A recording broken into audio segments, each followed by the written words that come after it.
Selamat datang di channel Simar Imam. Seperti biasa, jangan lupa pasang headset kalian. Siapkan kopi dan camilan. Lupakan pahitnya kehidupan. Mari kita dengarkan sambil rebahan. Penembak jitu terbaik. Bab 1393. Sungguh luar biasa bahwa Anda dapat menciptakan ilusi tanpa menggunakan batu formasi atau mengerahkan kekuatan langit dan bumi. Berbeda dengan ilusi yang diciptakan oleh mobilisasi kekuatan langit dan bumi oleh formasi, hantu sebenarnya melakukan serangan spiritual. Dengan kata lain, dia baru saja menyerang otak Ang Li dan membuatnya keliru percaya bahwa dia melihat apa yang dilihatnya. Kapan Anda direkrut?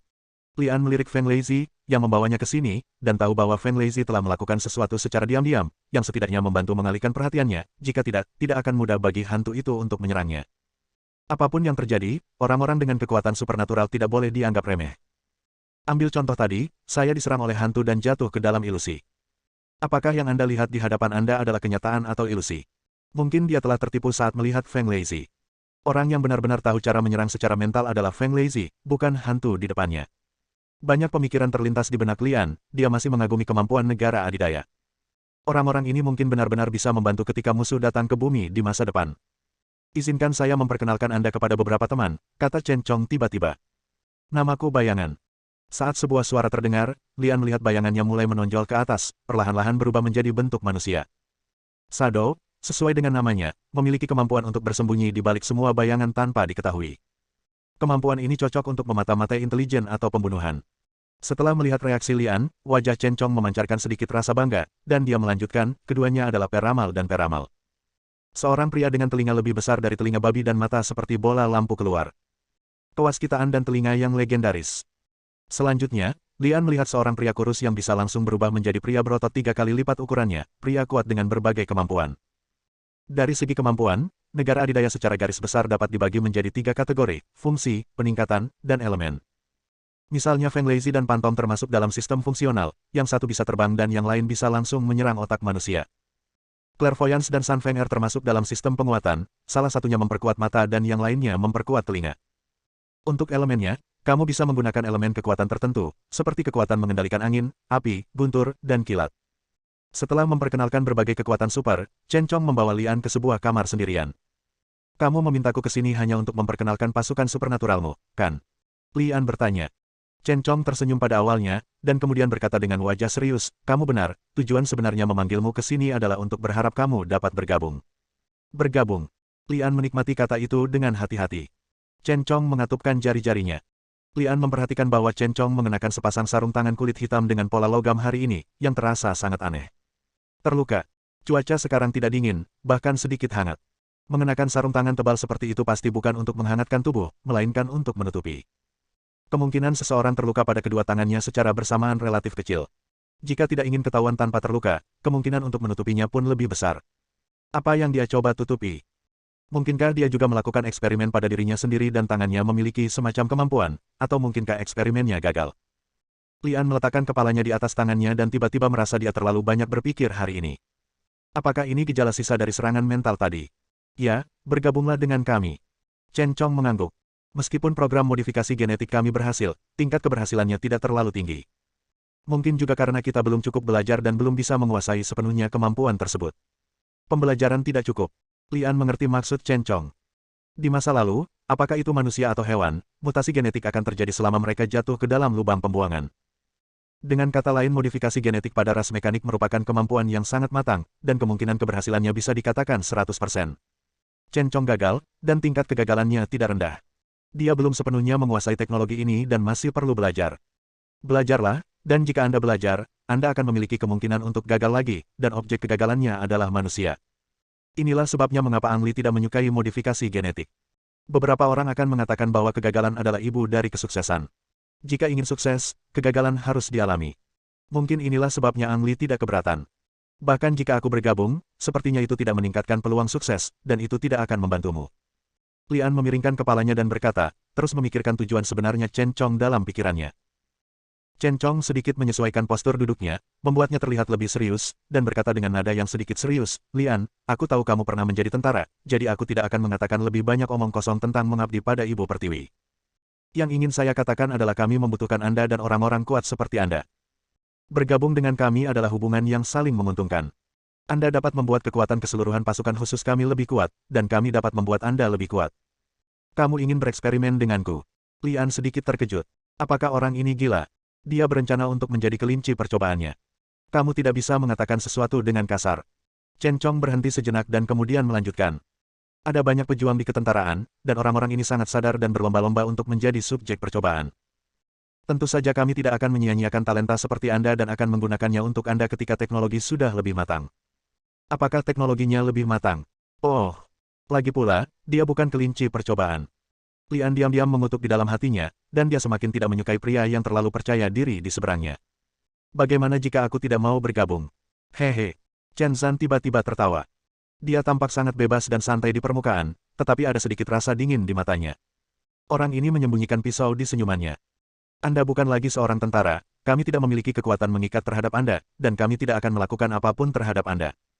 Sejujurnya, saya masih berharap Anda bisa mempertimbangkannya dengan serius.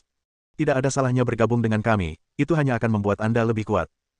Bukankah orang sepertimu selalu mengejar kekuasaan yang lebih besar? Ya, saya mengejar kekuatan yang lebih kuat, dan kadang-kadang saya bahkan hampir mati karenanya, tetapi saya tidak akan pernah menjadi kelinci percobaan. Lian hampir tidak mengutuk, tapi di permukaan dia juga meniru senyuman Chen Chong. Kamu benar, bergabung denganmu memang memberikan manfaat yang besar bagiku, dan aku sangat berterima kasih atas kebaikanmu. Namun, ini adalah masalah yang sangat penting. Bisakah Anda memberi saya waktu untuk memikirkannya? Tentu. Chen Chong langsung menyetujuinya. Dia berdiri dan meluruskan kemejanya. Jika Anda masih punya waktu, saya dapat mengajak Anda melihat kemanapun di pangkalan.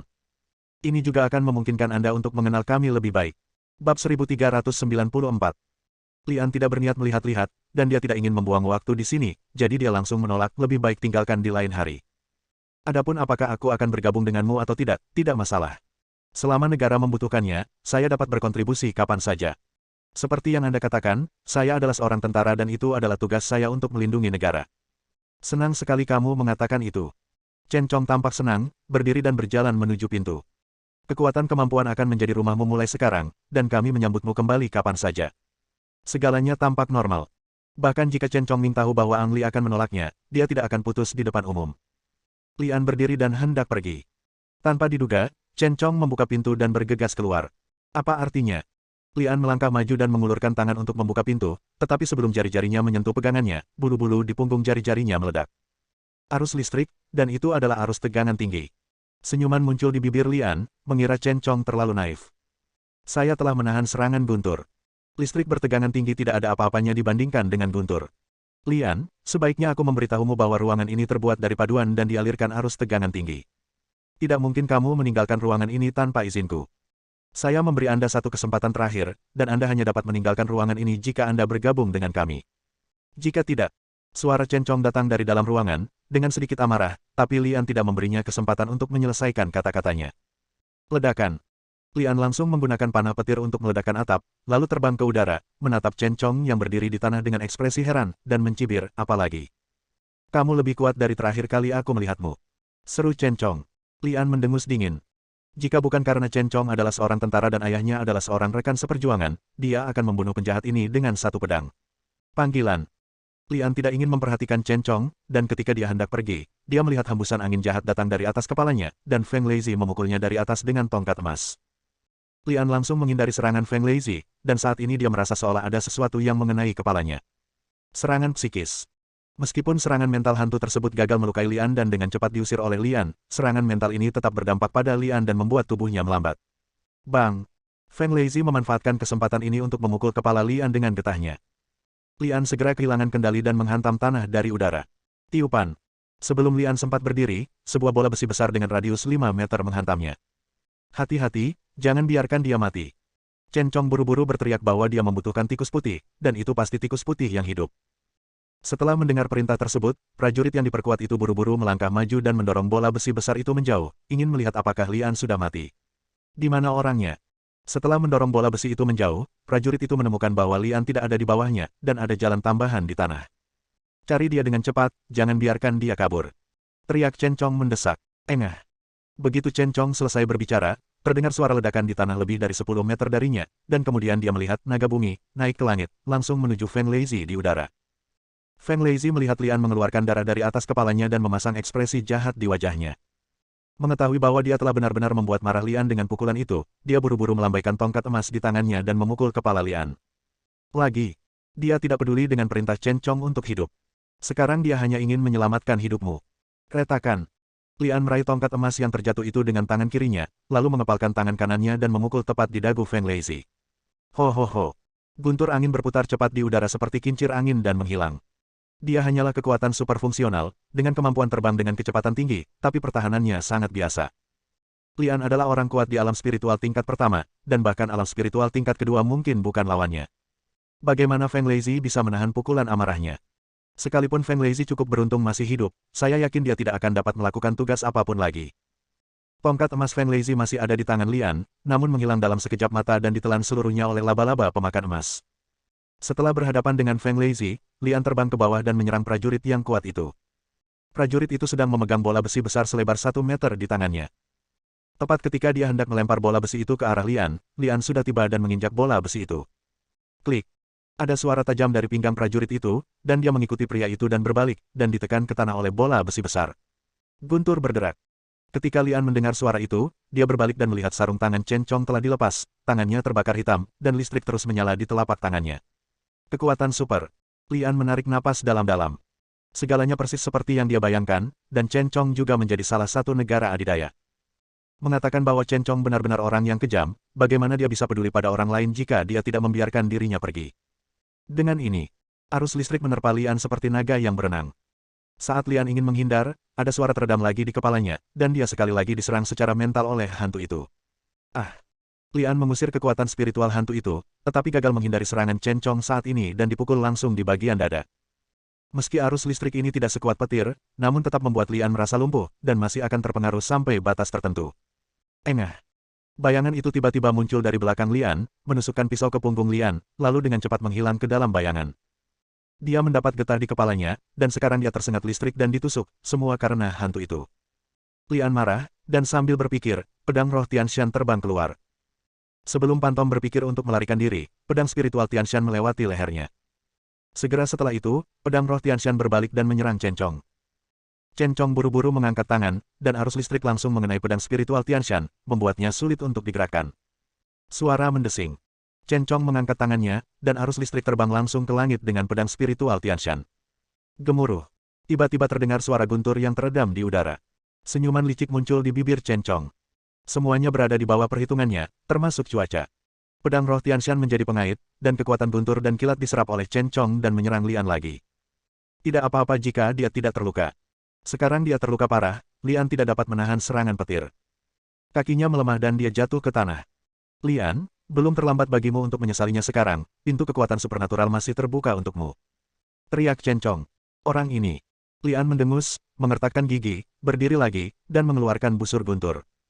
Busur guntur memiliki kemampuan untuk menyerap guntur dan kilat. Segera setelah padam, semua listrik yang dikeluarkan oleh Chen Chong tersedot. Bab 1395. Langit berbintang. Paladin mengeluarkan kekuatan terakhirnya dan akhirnya membuka celah kecil di penghalang bumi. Cahaya suci berubah menjadi cahaya jarum dan memasuki bumi melalui celah tersebut, bercampur dengan awan petir tebal di langit. Di dunia, semua guntur dan kilat yang dilepaskan oleh Chen Chong tersedot oleh busur guntur.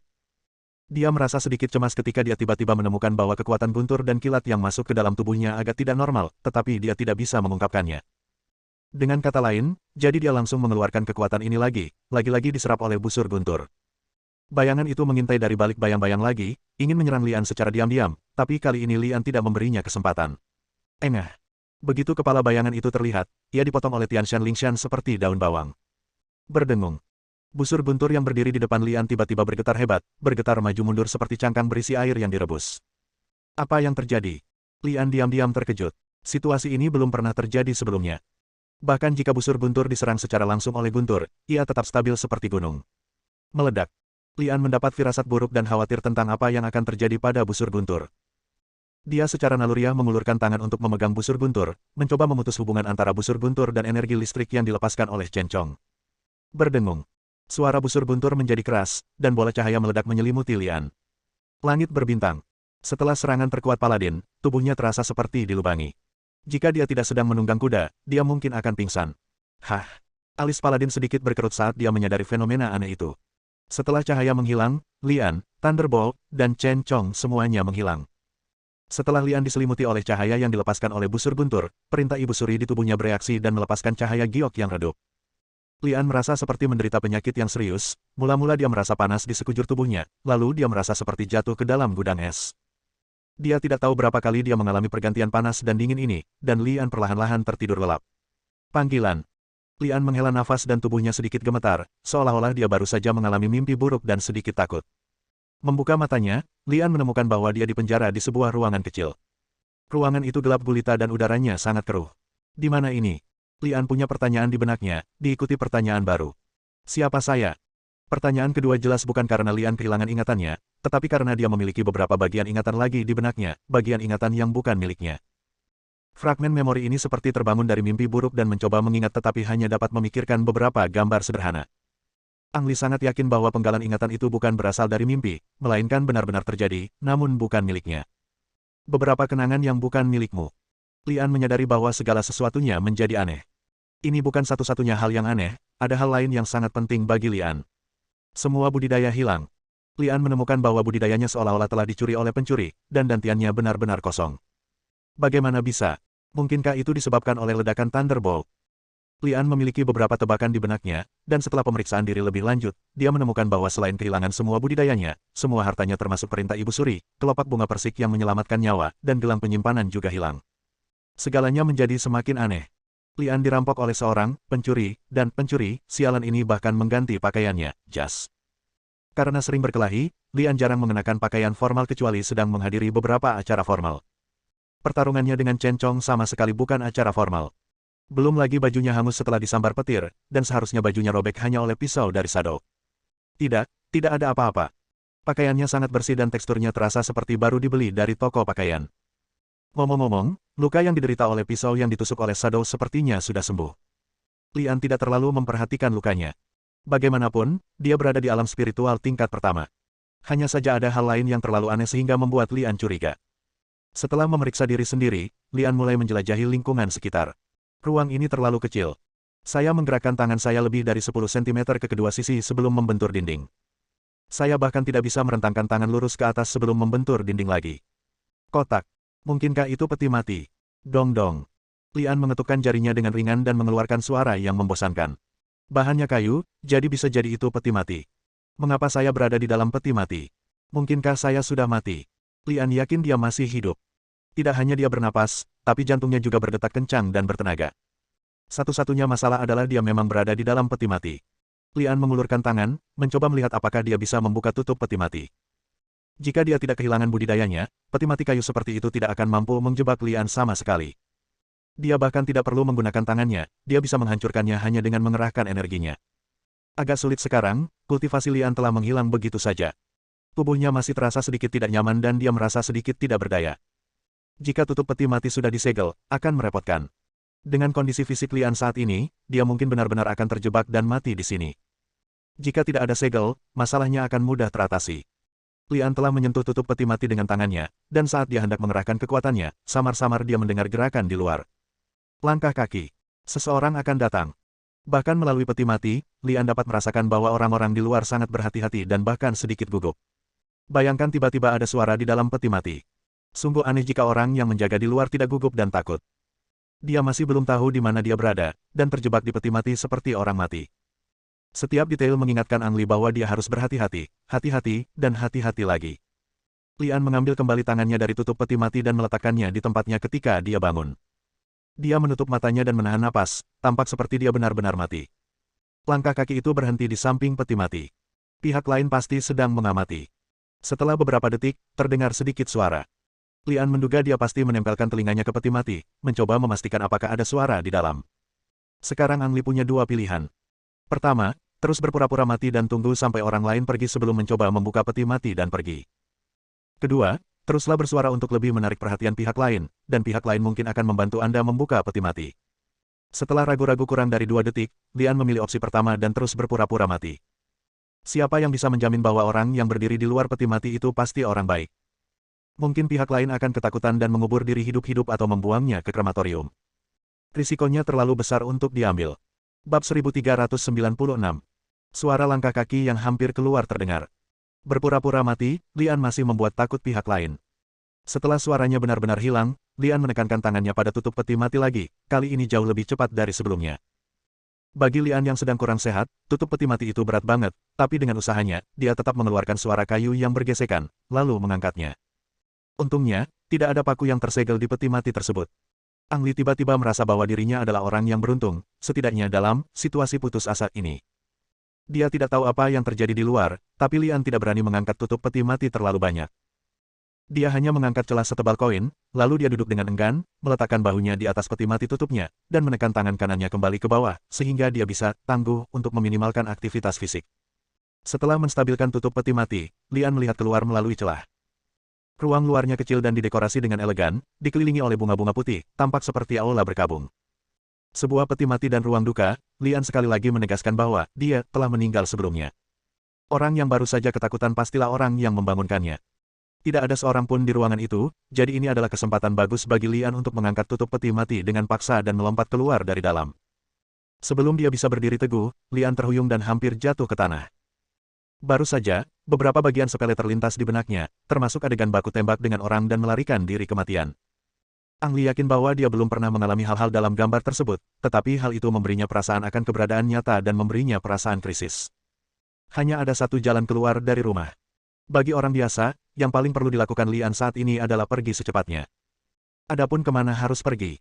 Lebih baik pergi kemanapun daripada tinggal di aula duka. Namun, Lian tidak pergi dengan tergesa-gesa, melainkan menutup kembali tutup peti mati yang terbuka. Hal ini dilakukan untuk mencegah orang yang membangunkan kembali lagi setelah Anda pergi, dan memberi Anda waktu tambahan untuk pergi.